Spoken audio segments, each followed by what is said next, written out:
I think that all of these things, and I think that there are folks that come down on the Trump side, and if you've got a Donald Trump poster above your bed at the house, I'm not talking to you. Or if you got a Chuck Rocha poster up, I'm probably not talking to you either, but my wife's going to be mad at you. I'm talking about regular folks out there, regular people that are just watching all of this who really aren't tuned in. They don't know who the judge is. They don't know who appointed that judge. But they know what they're reading in the paper, whether it's the Signal chat or whether it's this thing with this judge, or they see that video of that woman getting picked up. They don't know exactly what's going on, but they know that in America is not right.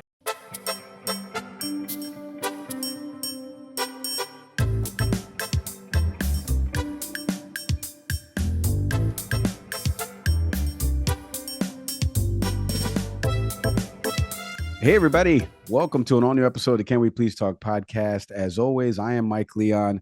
My co-host is moonlighting across the pond in London. We wish him well and a safe trip back. But I got to bring in the heavy hitters. That's what I do. I actually bring in the real Democratic strategists here. So joining me, he's the founder of Solidarity Strategies, the host of the Rocha Revolution over on Substack, my buddy Chuck Rocha. Chuck, good to see you, buddy. Hey, Mike, thanks for inviting me to be on. I hope I don't embarrass you or do anything bad here, but I was super pumped when you asked me. Well, I don't think you can do anything as embarrassing as Nick does weekly, so I think you're good on that front, Chuck. Nice. on the program today, Chuck and I, we're going to take everyone and their mother that can't stop talking about this topic.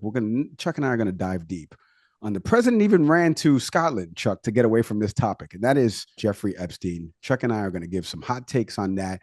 Plus, we're going to look at the president's first 6 months in office, everything from tariffs, immigration, and then we're going to have a discussion about Chuck and I's people, the 62.1 million Latinos that are here in the United States.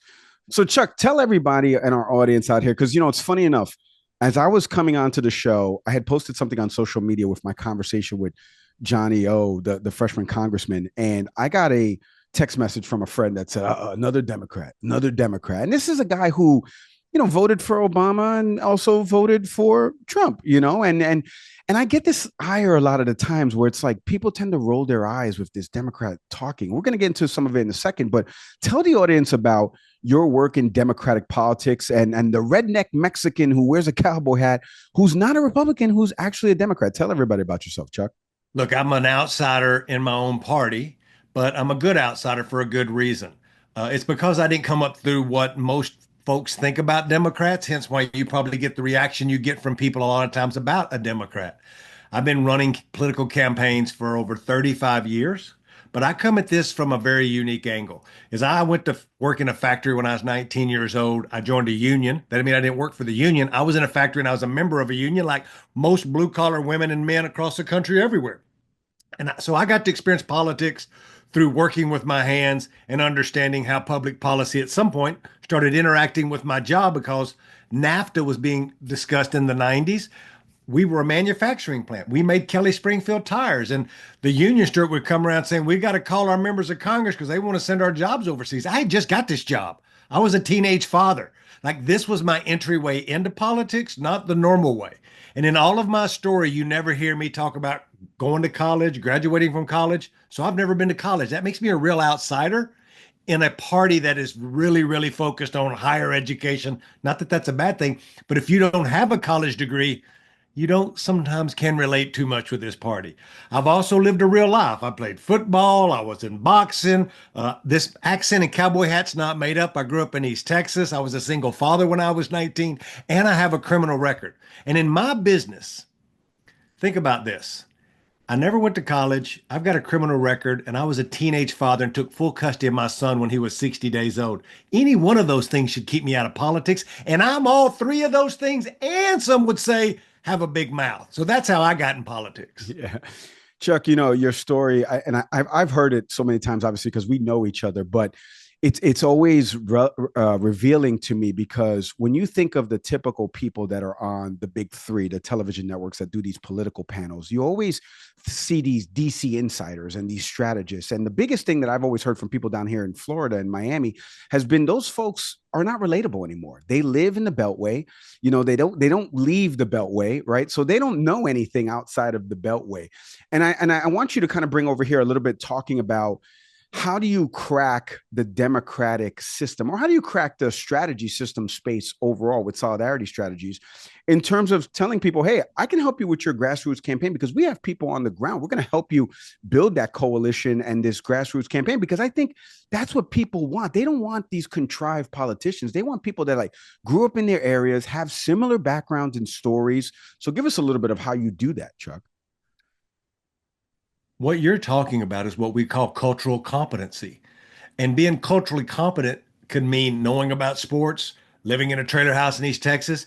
It could be living in Miami and understanding the difference between Haitians, Cubans, and Colombian politics. If you know that, then you're culturally competent.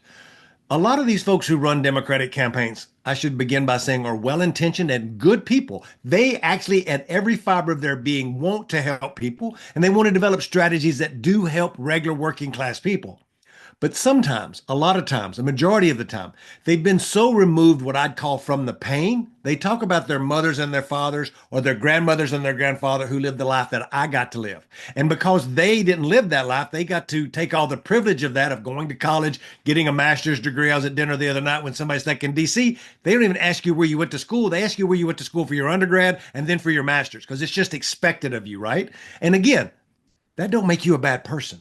But when you're developing strategy to go talk to working class people, and the only thing you can rely on is a poll and a focus group, and you keep running the same campaigns over and over again because we're supposed to figure out what the number one issue is and then raise millions of dollars and then go buy a bunch of TV. That's failed because working people haven't heard from us in a long time.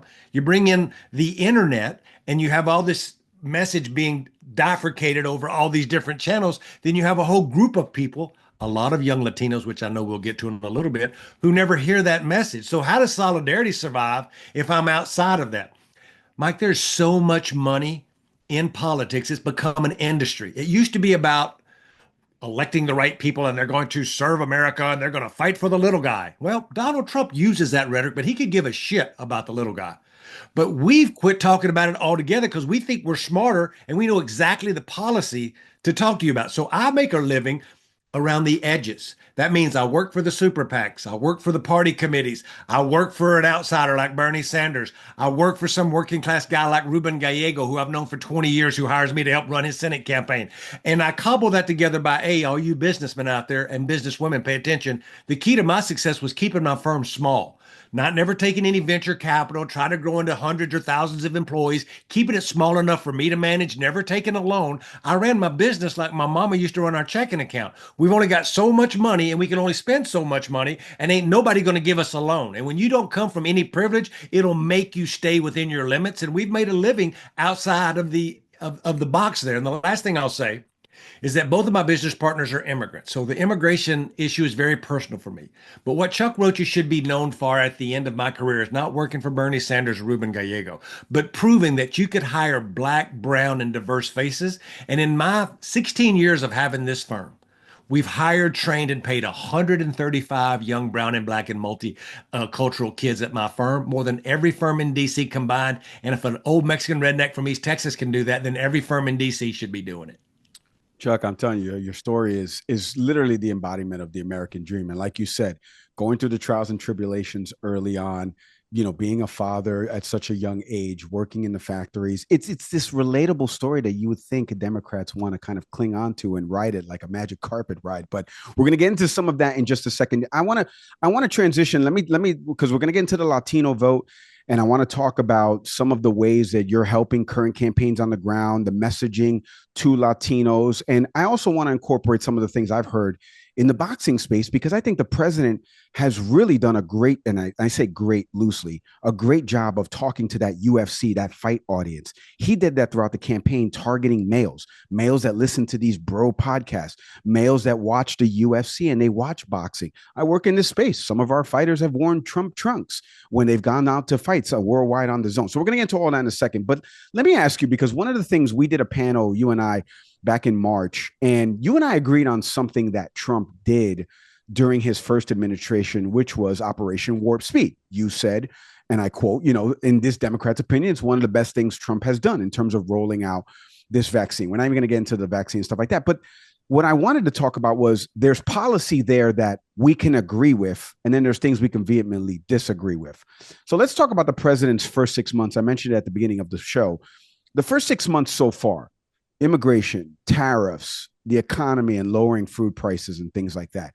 What are some things that you have seen that you're like, that's okay to, kind of, okay, the president, is trying to work on that. He's trying to do that. Then what are the things that are blatantly obvious? I know immigration you just mentioned, and it's personal to me too as a son of an immigrant. But what are some things that you're like, Democrats in 26 need to grab this football because this is the way that they can score a touchdown and get more voters back and actually retake the House and potentially the Senate? There's a lot there. I think I would start with something that your audience won't think I'll say because I'm plain spoken about the things that I think about is the immigration piece. I agree with the president 100% that if you come to this country and you break our laws in a big way, you should have your ass sent back to wherever you came from. This is a great place, but you can't come here and start a bunch of shit. You come here and try to rape and murder and steal, even shoplifting. No, hell no. You got to go back. But there should be a process to make sure, in fact, you actually did those things, and you can make it quick, you can make it streamlined. I get it. But I also don't want some old white boy to see some Mexican standing on the corner and be like, that's a gang member and he's probably a shoplifter when nobody's ever proven that. That's where things get blurred. If you just say to me, Chuck Rocha, I want to deport heinous crimes and criminals that are doing it, who came to this country as an immigrant illegally, I'll be like, hell yeah, sign me up. I'll throw in some money for some gas fare for the airplane. Right.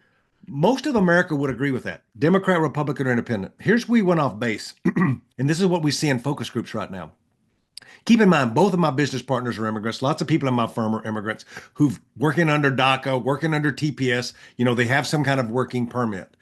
Is that when white progressives, white conservatives, and independents saw military in the street and started seeing the story of U.S. citizens being sent to other countries who weren't getting to go through any kind of a process, it really rubbed people the wrong way in a big way. So if Trump would have stayed in his lane of taking quote unquote bad people, he'd have been fine. But he overstepped that to where the militarization of our streets in LA and other places have been a thing that is vehemently hurt him and hurt his immigration plans. And when you see the funding that they put in the big, beautiful bill come to fruition, that's my big word this morning, fruition this afternoon, Love it. is that that's going to be the largest military in the country. And I call them a military when it's more of a militia, when you have plainclothes boys showing up with masks on their face and unmarked cars disappearing people off the street just because they look like you, Mike, or they look like me. That America does not want any part of. And then the last piece I would kind of agree with him on is that factory that I grew up in East Texas is gone. They shipped those jobs overseas. My daddy, God rest his soul, who's been dead now about 4 years, worked in that factory with me. 2 of his brothers, many of my cousins. Like having some base manufacturing in your country is important. So when Donald Trump talks about that, it's a good thing that I want to agree with him on. And when he talks about we need to have tariffs on certain things, I even write this down somewhere, boys. I agree with him on that. If it's big things that we shouldn't lose track of in America, we should have a steel industry, an auto industry, aluminum industry, a precious metals industry, because that keeps our national security. Everything else and all these other tariffs are just about his ego, and I disagree vehemently. But making sure that we have, if we have to have tariffs on basic products, I would be with Donald Trump all day on that. This episode of Can We Please Talk is presented by our friends over at Fresh Roasted Coffee. Delicious tasting coffee since 2009. They've been our proud sponsor. You see the promo code there. Look at this. They sent me this beautiful kit right here. Listen to that. Listen to that seal coming out, right? What's in it? Environmentally safe, compostable K-Pods. I love the dark Mexican blend. You can go to their website right now, take the quiz. That quiz is going to put you with a flavor profile. Listen to that sound of the coffee that you're going to be matched up with. Go to freshroastedcoffee.com. Click the link right now in our show notes. You can see it right there. Click that link. It's going to take you to the site. When you get to checkout, use our promo code, Can We Please Get 20? All one word, Can We Please Get 20, 20. You're going to get 20% off your first purchase. Head to freshroastedcoffee.com, our official sponsor of the Can We Please Talk podcast. One other thing that's uniting Democrats and Republicans right now, Chuck, is Jeffrey Epstein, a man who's been dead since 2019, and these Jeffrey Epstein files. In my conversation a bit with Congressman Johnny O, and I mentioned that he co-sponsored that bill that Ro Khanna and Thomas Massie have put together. He mentions about, Democrats need to stay on this because what it shows is it shows a failure in leadership of Donald Trump because he ran on a campaign promise and he's not delivering on that promise. And there was a CBS News poll that came out that said 89% of people think that the Epstein files should be released. Like that's something that is number one priority for them. And then Pete Buttigieg said this recently on the Breakfast Club about Jeffrey Epstein. I want you to take a listen to this and we're going to respond on the other side. So take a listen. I think there's some folks who might say this is the distraction or this isn't the bread and butter of what we care about. But what I would say is, or let's say what you really care about is legislation, policy. That's your thing. You see all these headlines about Epstein, but you think to yourself, what I care about is how the Congress is dealing with healthcare, taxes, etc. Okay. Well, Congress just got shut down. The Republicans just shut down the United States House of Representatives for 2 months in order to avoid having to vote on Donald Trump blocking the Epstein files. So even if you don't give a shit about the news story or the sensationalism of it, this now affects you because one of your branches of government is not operational between now and September. So Chuck, I agree with a lot of what Pete said there, specifically about this story and the sensationalism of it. But now it's a political football. Now it's coming over into your world, Chuck. But voters are very short attention span. They may not remember this up until 2026. What do you make first of the Epstein files and how this is almost blood and Crips, put the arms up together, unified Democrats and Republicans on this issue, even though, again, there are bigger fish to fry with respect to issues. And then how do you think about what Pete said there about the political messaging of it? Like, this is affecting you now. Congress is shut down. They're not working for you. They're supposed to represent you. And how can Democrats take that message into 2026 and beyond? The main problem with Democrats lots of the times is we run scared, Mike. Me and you've been in some pretty tough brawls, and you if you be around an old boy for more than 2 minutes, you can figure out, you got a sixth sense, especially if you were a boxer, who's really tough and who's not tough, and if you've really been in a scrap. Democrats, a lot of times, don't want to be in a scrap because that's beneath them. They don't want to use certain terminology because it's beneath us. Back to this education thing. Pete's he's going right down the right path, is that we should use this and not be scared of it and be scared to talk about it because regular people are talking about it when we do and should talk about economics and policy. I say this all the time, and it's one of my go-to lines, is that Democrats lose a lot of elections because we bring a policy book to a fist fight because we won't explain our way out of something because our policy perspectives are right. And they're right in my mind, and they're right with most people because they actually help people. They will sit back down and go, well, this Epstein thing is dirty, and this thing, it's kind of tabloid-ish, blah, blah, blah. Democrats, listen to me. Just say this. Just go, look, we should see every file that's out there. They said there was files. Let's all see the files. If it's Democrat, Republican, Independent, old or young, whoever's in it should all go to jail. We should all take them to jail. And the reason Democrats haven't been talking about, quote unquote, this like we are right now is because when it got put on Joe Biden's plate, this woman got put in jail and got sentenced to 20 years under Joe Biden. There was some repercussions. And then there was files, I guess, put away somewhere that were being acted on or not acted on. I didn't even know they existed until Pam Bondi said she had files.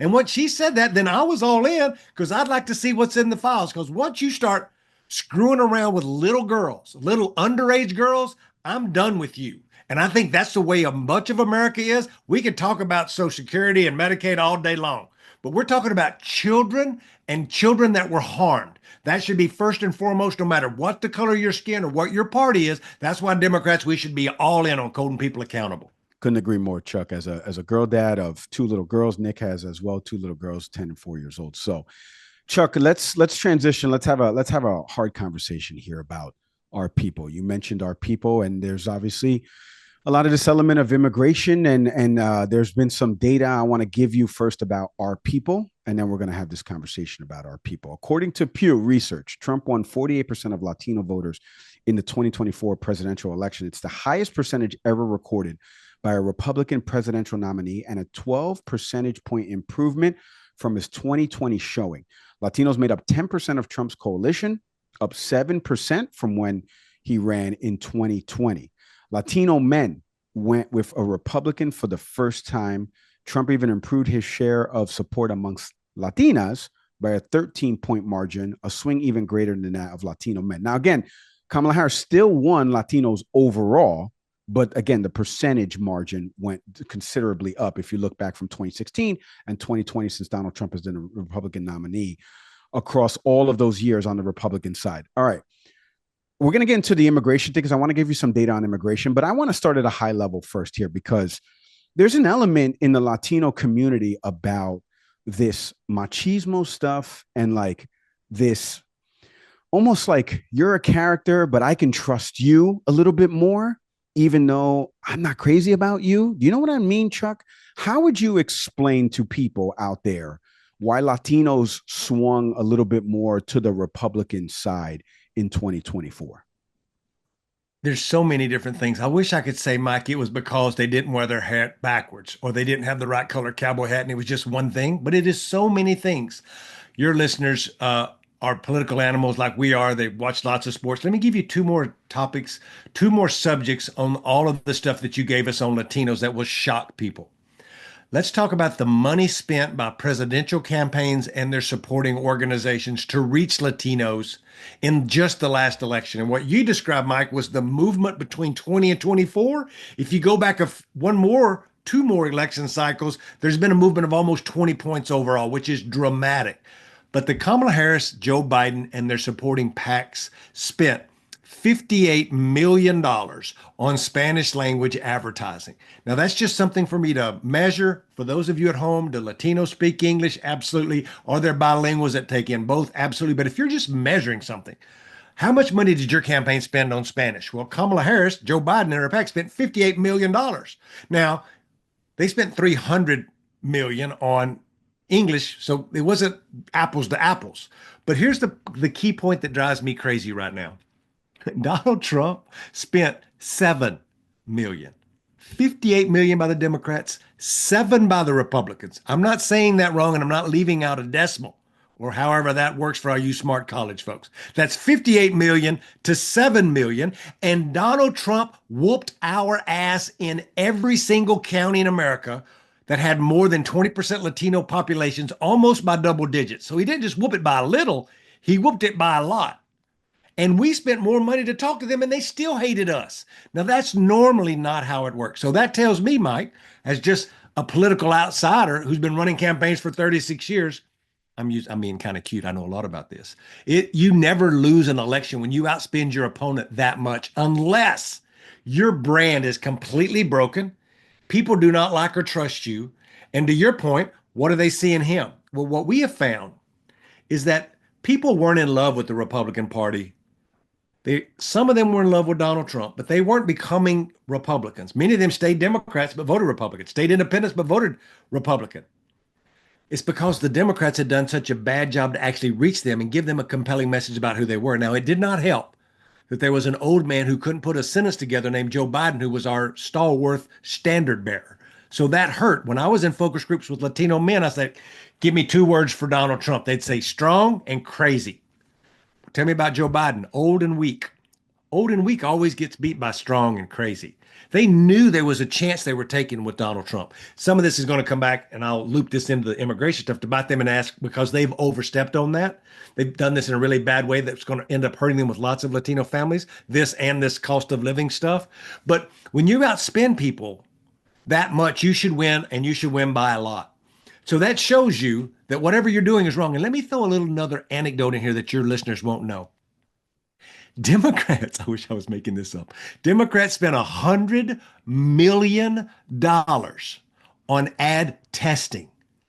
They spent $100 million on ads that they never showed the public just to test them all, to make sure that the exact right message went to the exact right voter. And we were working off of a scientific algorithm with all of these models that we had built. Again, remember the really smart people with double master's degrees coming up with all the perfect message that we were going to deliver on a YouTube advertisement or on Fox News. $100 million.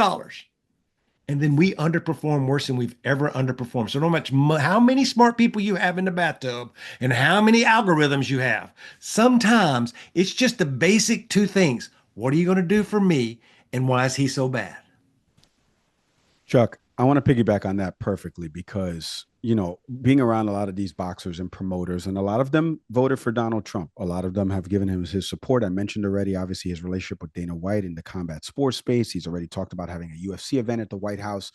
And I feel like, as somebody who's worked in television for 20 years and done podcasting for the last 6 years, when I heard the Pod Save America interview with the Pod Save America guys, Dan Pfeiffer and Kamala Harris's campaign crew, and 3 white people and 1 black guy, and they were talking about the strategy and the spending, and they only had 119 days, whatever it was. But the biggest thing that got me upset was that they didn't have anybody on that team that understood this shift in men, strong and crazy, like you said. That guy's old and weak. The knock on her, she's not relatable. And Joe Rogan even said this on his podcast, Chuck. I wanted her on just so I could feel like I could get a human being out of there. I could pull it out of her. They feel like he gives that. It's crazy to you and I because he flies around on an airplane with his name on it before the Air Force One. But he has always been this, I guess he's relatable. He's comical. In 2016 and 2015 in the primaries, he would always go on and make the jokes. Little Marco, you're having a tough time hearing tonight, Rand Paul. And then John Kasich would come on right after and be the adult in the room and give something and everyone would fall asleep. And every Republican friend of mine that I would ask afterwards, they would say, he's funny. He's making fun of the system. He's working for us. And I saw this and it frustrates me, but I have to imagine it frustrates you more, Chuck, because you're in this space advising campaigns. And here's a guy who's kind of throwing things at the wall, spaghetti at the wall, making it super simple. Whereas, like you said, Democrats, a little bit holier than thou, but hey, look, this is how we're going to do it. And we're going to work within the budget. And it's like, he's not doing that. So how do you fight, before we get back onto the Latino stuff and how, the immigration stuff is hurting, how do you fight somebody that's doing that? Like, how do you typically advise a candidate to say, I know he's throwing things at the wall and he's making it stick, and so are his subsidiaries, but this is how you counter that. How would Chuck Rocha advise? You got to know so I know we're going to talk about boxing. I know we're going to talk about fighting, but it's just the same as that. Is you've got to know your opponent's weaknesses and take advantage of the weakness. Donald Trump cannot help himself of going down a rabbit hole if you tell him that he's small. That's why the South Park thing bothered him so much. It was that they showed him walking around with a small pee-pee or whatever, or him and with the devil. Like, he don't like that because most men don't like that. So if you could get him talking about something that's stupid, then he's not talking about manufacturing. He's not talking about making America great again. He's not talking about deporting criminals, all things that are very popular. And I give him full credit. Like, I'm one of the few Democrats who gives him political credit on his good political instincts because he knows what people want to hear and he's good at selling that stuff. But let me tell you about a campaign that ran the same time he did, but performed so much differently than the rest of the Democrats because we were doing something very different, Mike. And that was Ruben Gallego, who ran for the Senate in Arizona. And in Arizona, there's 300,000 more registered Republicans than there are Democrats. So we started at a disadvantage. When you're like, well, a Democrat also won in Nevada, Chuck, and they also won in Michigan while Donald Trump won. Yeah, but there's more Democrats there. They should have won. But in this race, we let Ruben Gallego be a man. We let him be a man's man, but we also let him be a father and a son and a former short order cook. Mike, I could tell you a story about how when the great Mexican boxer was going to fight on Mexican Independence Day, like he always does. Canelo. Ruben called me. I'll never forget this. He called me. He's like, Canelo's going to fight. I'm like, sure, everybody knows that. He fights on the same date. He goes, we should do a thing. And his vision was, and I'll break some news here. Ruben's vision was, he knows his community, to your point, Mike. And he's like, we're going to get the biggest park in downtown Phoenix, and we're going to get one of those giant blow-up screens, and I'm going to pay for all of this. We're going to bring in food and drink and things for the kids to play on, and I'm going to pay for the viewing party for everybody to watch Canelo fight. And oh my God, the consultants on the campaign that were from DC and New York were like, whoa, whoa, whoa, whoa, whoa. Like, this is crazy. We cannot do this. What if somebody gets hurt? I'm like, it took me 10 or 15 minutes for them to understand that A, Ruben wouldn't be fighting, and that there wasn't actually a fight happening in the park, and that we were just paying for folks to watch a fight. That's how much none of them had ever watched a pay-per-view fight. So that, to your point, shows you that there's a disconnect between the consultant class and folks who are trying to reach this group of Latino men. I'm the only Latino man on the thing. I'm definitely the only one who's ever boxed. And I'm definitely the only one ever paid for a pay-per-view. I haven't paid for that many. I like to go to bars and let them pay for it, and I get free drinks. Anyway, that's a side note. Smart. We all know that, right? Pay the cover. Same thing with that. Then we decided that we would do these lowrider shows with these local garages downtown where folks could bring their cars. Guess what Latinos like to show off? Their cars. And then at the end of the campaign, we did this big bull riding rodeo with Mexican bull riders. For those of you that are here that are white, there's difference between Mexican bull riding and white bull riding. Mexican bull riders don't even hang on with their hands. They hang on with their legs. But my last point on this is it took me a half hour to make a bunch of well-intentioned, lovely consultants understand that Ruben wasn't going to ride a bull and that nobody was going to get hurt. And when I had mentioned that I had secured the livestock for the rodeo, that it wasn't actually tied up at the campaign headquarters. Like these little simple things you would think, holy shit. And these people are running the biggest campaigns in the party. So that's how it's so disconnected from regular folks. This episode of Can We Please Talk is presented by our friends over at Fresh Roasted Coffee. Delicious tasting coffee since 2009. They've been our proud sponsor. You see the promo code there. Look at this. They sent me this beautiful kit right here. Listen to that. Listen to that seal coming out, right? What's in it? Environmentally safe, compostable K-Pods. I love the dark Mexican blend. You can go to their website right now, take the quiz. That quiz is going to put you with a flavor profile. Listen to that sound of the coffee that you're going to be matched up with. Go to freshroastedcoffee.com. Click the link right now in our show notes. You can see it right there. Click that link. It's going to take you to the site. When you get to checkout, use our promo code, Can We Please Get 20? All one word, Can We Please Get 20, 20. You're going to get 20% off your first purchase. Head to freshroastedcoffee.com, our official sponsor of the Can We Please Talk podcast. Let me transition into some more data, though, that kind of talks a little bit about the disillusionment, Chuck, on Latinos. And I would love for you to kind of explain this because Hispanic voters, this is according to the latest YouGov Yahoo poll that was at the end of June, 1,600 adults. There's a net approval rating amongst Hispanic voters. Trump is at minus 30%. 62% are disapproving what he's doing right now with respect to immigration and what's happening with the economy. So we're a long way away, Chuck, from 2026, even though 25 is coming up and there's some gubernatorial races and some small things on the ballot. 26 and beyond, what is a way to get back with Latino vote? It has to start from the ground up. Like it has to be the candidate that's relatable. I've introduced you to a candidate that we know, somebody that's running in a district down here. There has to be a relatability factor, somebody that's from that area. But what are some things right now in 2026 that Chuck is looking at, that solidarity strategy is identifying, that you can say, look, we got to keep people's attention on this, especially in this community with Latino voters? It's immigration, it's these ICE raids, it's the impact to the agriculture, to the hospitality industry. These are people that look like us, they sound like us, they contribute. What's Chuck Rocha giving message-wise to keep moving forward into 2026 that you think will resonate outside of that candidate themselves, like you just said, doing things that look every day? Hey, let's watch the Canelo fight. He's fighting Saturday night. Oh, you know Canelo? Yeah, I love boxing. Yeah, let's put it on the big screen in Phoenix. What are some ways that people can start on this relatability tour here, Chuck?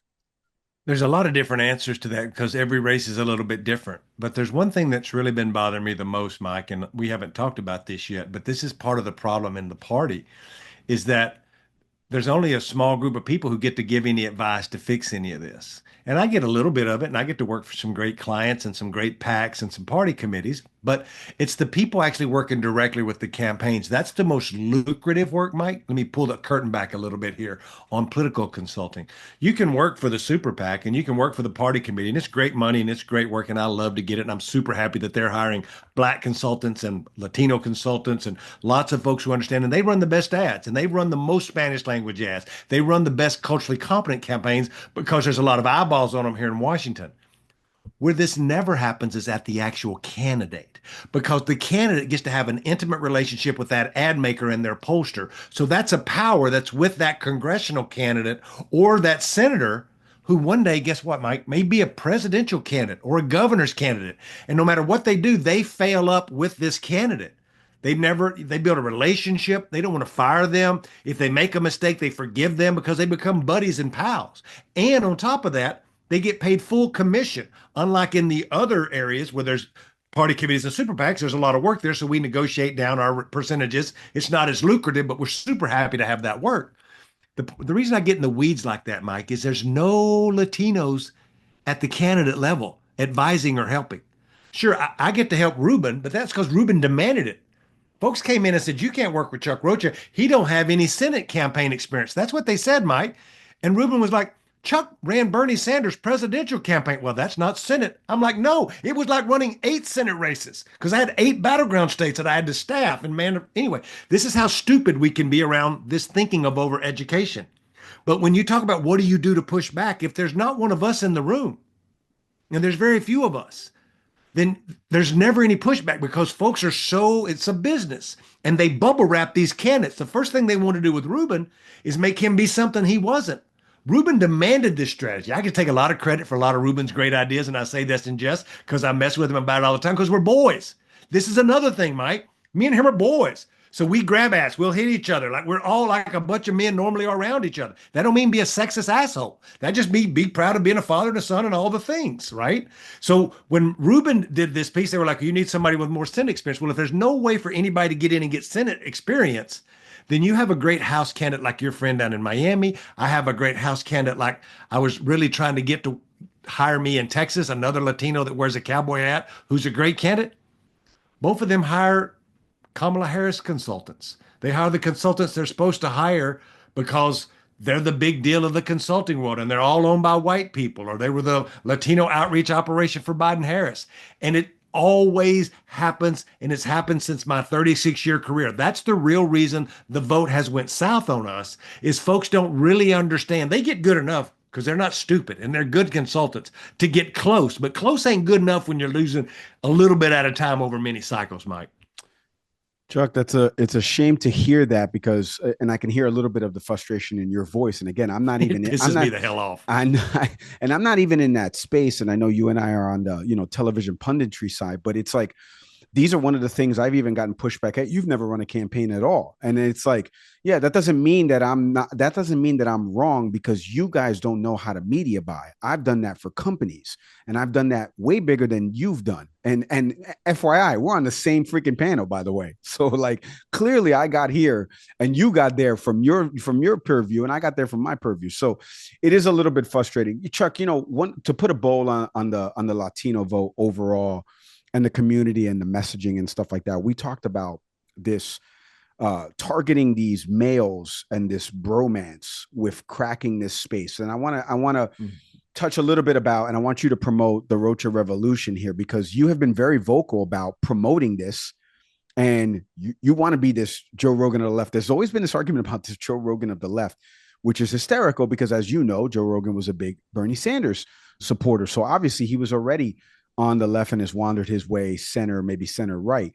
So what does that look and sound like? Because this has changed now for campaigns. You don't have to set up an arena and do a speech anymore. You can do this is what frustrated me the most. When I saw Kamala Harris on All the Smoke, when I saw her on Shannon Sharp's podcast, and when I saw her on Call Her Daddy, I knew right away they had nobody with podcast analytics experience. Because if you right now, everybody can go to YouTube and see Aiden Ross's interview with Donald Trump and how many millions of views that got. See Donald Trump's interview on Logan Paul's podcast and see how many millions of views that got. See Theo Von's interview with him and how many millions of views that got. And then go see the Call Her Daddy with Kamala Harris and All the Smoke and see how many thousands of views that got.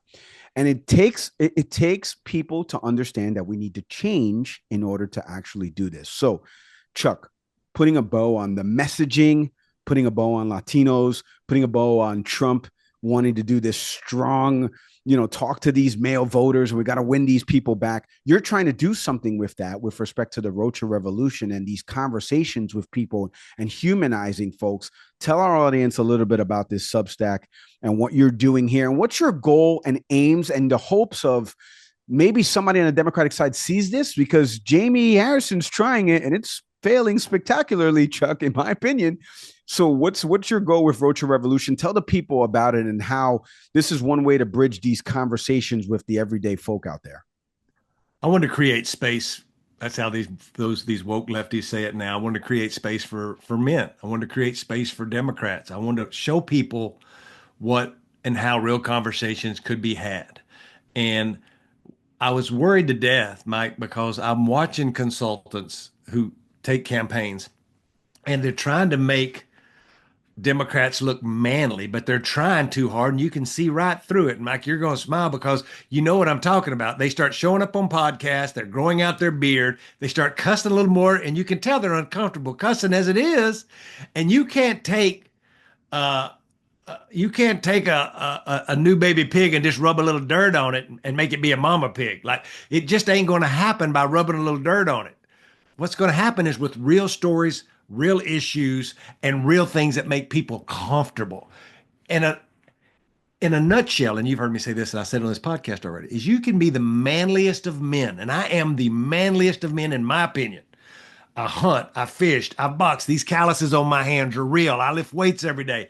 And you can do all that and enjoy being a father and being a son and understanding what it's like to be and have a grandson like I have that carries on the Rocha name. There's something that just hits different with men when that happens. If you have a little girl, like you have a little girl, and when she looks at you, you melt because there's only a special kind of love with the little girl. None of that's talked about in politics around Democrats. I want to get back to talking about that and being all those manly things and not being an asshole and not being a sexist and still being all of those things. My truck is a giant 4-wheel drive truck. I go fishing in exotic places. All these scars on my face are because I wasn't that great of a boxer, but I love to fight, right? Like I'm just like everybody, Mike. You're smiling because who we grew up with. Your boys.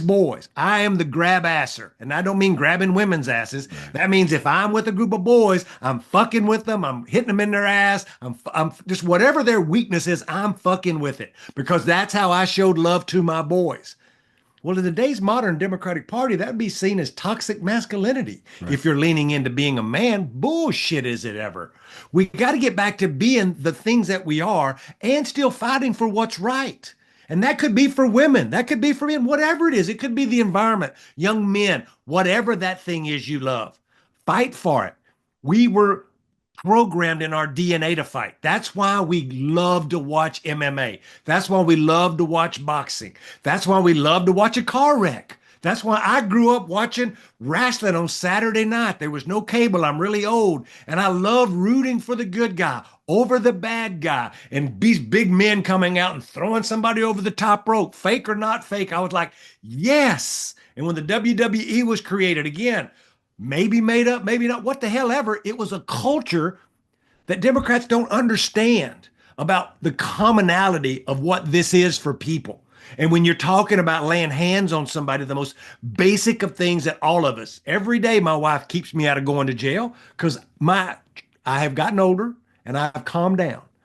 But there was a time in my life, and it still happens sometimes when I'm in the truck and I don't like driving that much, but when somebody's being a real asshole, I just want to snatch him up and remind them that they need to learn how to act sometimes. Well, all of that don't make me an asshole. It just makes me a man. And we got to let everybody know it's okay to be a man and a Democrat all at the same time. Tune into the Rocha Revolution. Chuck, thank you to you, brother, for coming on the show. Rocha Revolution on Substack. Go check it out. Follow Chuck, IG, on TikTok. You can see his workout videos. You can see his fishing videos. Chuck, I can't thank you enough for filling in for Nick here.